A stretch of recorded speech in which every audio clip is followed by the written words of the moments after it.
গভীর রাতে ভূমধ্যসাগরের ওপার থেকে হঠাৎ এক বিস্ফোরণ, মাত্র কয়েক সেকেন্ড আর ধ্বংস হয়ে গেল গোটা দ্বীপ। না, এটা কোনো সিনেমা নয়, এটা ছিল বাস্তব। আর সেই বিস্ফোরণ ঘটিয়েছে এক বোমা যার নাম হায়ালেট, মানে ভূত। তুরস্ক বলছে এটা অপরমাণু, কিন্তু ধ্বংসের দিক দিয়ে পরমাণুকেও হার মানাবে এই অস্ত্র। আরেকটি বোমা গাজাব, যার অর্থ ক্রোধ। একবার আকাশ থেকে নেমে এলে শত্রু সেনা ঘাঁটি থেকে শুরু করে কৌশলগত অবকাঠামো সব উড়ে যাবে ধুলোয়। তাহলে কি তুরস্ক তৈরি হচ্ছে নতুন কোনো যুদ্ধের জন্য, নাকি পৃথিবীর সামনে নতুন এক সামরিক পরাশক্তির আবির্ভাব ঘটছে?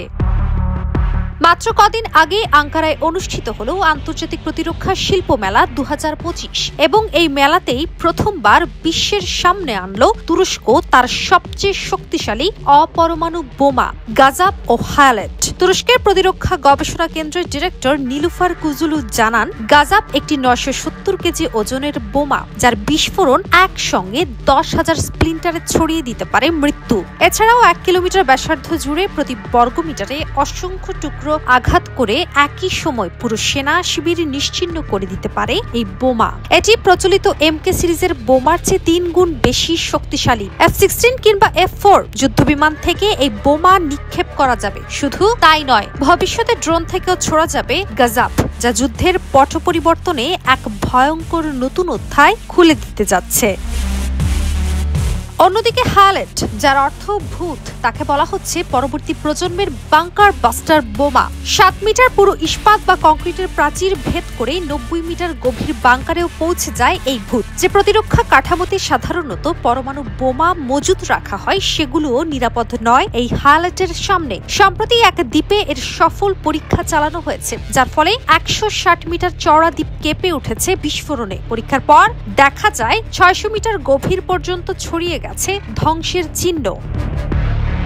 কিন্তু এখানেই শেষ নয়। সম্প্রতি এরদোয়ান সরকার প্রকাশ্যে আনলো টাইফুন ব্লক 4 নামে তুরস্কের প্রথম হাইপারসনিক ব্যালিস্টিক ক্ষেপণাস্ত্র। দৈর্ঘ্য 6.5 মিটার, ওজন 2300 কেজি, পাল্লা 800 কিলোমিটার আর গতিবেগ বিশেষজ্ঞরা বলছেন 8 ম্যাক, অর্থাৎ শব্দের গতির 8 গুণ। এই ক্ষেপণাস্ত্র টার্গেট করতে পারবে শত্রুর air defence system, commando centre, সামরিক হ্যাঙ্গার এবং সবচাইতে গুরুত্বপূর্ণ কৌশলগত অবকাঠামো। এর ডেভেলপমেন্ট করেছে তুরস্কের বিখ্যাত প্রতিরক্ষা প্রতিষ্ঠান রকেট সান। সামরিক বিশ্লেষকরা বলছেন, এই অস্ত্র শক্তির প্রদর্শন দেখে সবার আগে ঘুম উড়ে গেছে প্রতিবেশী গ্রিসের, কারণ এথেন্সের সঙ্গে তুরস্কের দীর্ঘদিনের সীমান্ত বিরোধ। বিশ্লেষকদের মতে এই শক্তির পেছনে সাইপ্রাসের ওপর সম্পূর্ণ নিয়ন্ত্রণ কায়েমের ছক কষছে আঙ্কারা। 1974 সালে যেমন অতর্কিতে হামলা চালিয়ে সাইপ্রাসের 1/3 দখল করেছিল, এইবার তারা চাইছে স্থায়ী বিভাজন, 2 স্টেট সলিউশন।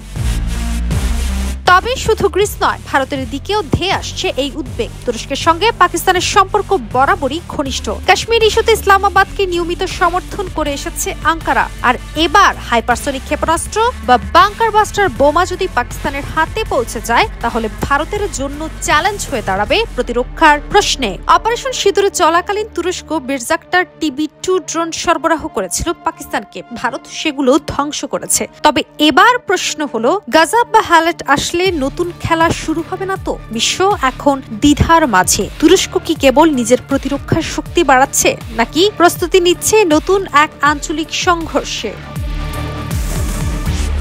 একদিকে হাইপারসনিক ক্ষেপণাস্ত্র, অন্যদিকে ভূতের মতো বোমা। এবার বিশ্ব জানলো তুরস্ক চুপচাপ নয়, জবাব দিতে প্রস্তুত যে কোনো মঞ্চে। কাজিয়া হোনা, নিউজ 24।